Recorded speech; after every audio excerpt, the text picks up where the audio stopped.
लेकिन अगर आपकी ज़मीन आसमानी पानी से या नहर के पानी से सैराब हो जाती है, आपको पानी खरीद कर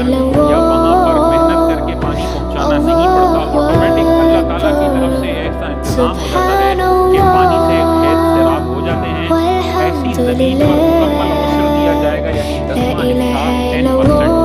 जो भी आपकी फसल की पैदावार हुई है, मिसाल के तौर पर 100 मन की पैदावार है तो 100 मन की पैदावार का 10वां हिस्सा यानी 10 मन आपने सदका करना है उश्र के तौर पर। दूसरी इसमें चीज़ ये है कि अगर आप ऑटोमेटिकली अल्लाह ताला की तरफ से मुफ्त में पानी नहीं पहुंच रहा, बल्कि आप बाकायदा पानी खरीदते हैं, डोल वगैरह के ज़रिए कहीं से भर के मेहनत करके पहुंचाते हैं, आपने ट्यूब वेल लगाया है और ट्यूब वेल के ज़रिए आप पानी लेते हैं, हुकूमत ने नहर बना के दी है, लेकिन जब तक आप वहाँ पे पैसे डिपॉजिट ना करवाएं उसमें पानी छोड़ा नहीं जाता और बाकायदा आपको हर हर पानी का खर्चा भुगतना पड़ता है। तो ऐसे सारे पानी के तरीक़े जिसमें आप खर्चा करते हैं, मेहनत करते हैं और फिर वहाँ पे पानी पहुँचता है, उसमें आपकी पैदावार पर निस्फ उश्र लगेगा, यानी 5%।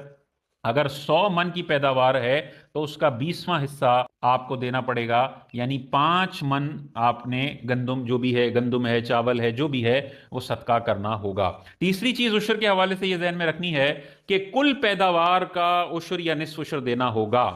ये नहीं कर सकते कि मेरा कुल पैदावार 100 मन हुई है, इस 100 मन के बनते हैं मिसाल के तौर पे 30 लाख रुपए, लेकिन मेरा जो इस काश्तकारी में जो खर्चा लगा है वो 15 लाख लगा है, तो मैं नेट जो है वो 15 लाख का 10% दे दूं, ये गलत है। जो पैदावार हुई है उस पैदावार पर हमने देना है, क्योंकि ये जमीन का हक है। जमीन की पैदावार पर आप अल्लाह ताला की बारगाह कर देंगे, अल्लाह ताला इस 100 में बरकत डालेगा। ये 95 जो बच गया ये बहुत बाबरकत होगा। और कंजूसी करेंगे, बुखल करेंगे, अल्लाह की आयतों को पसे पुष्ट डालेंगे, तो अल्लाह ताला इस 100 मन के अंदर ऐसी बेबरकती पैदा फरमाएगा कि फिर आपको 95 तो बहुत शानदार चलने वाले थे, ये 100 आपको वो फायदा देने वाले नहीं होंगे। आइंदा फसलों में बाज़ औक़ात नुकसान हो जाता है, लोगों की फसलें तबाह व बर्बाद हो जाती हैं। और पूछा जाए कि भाई उश्र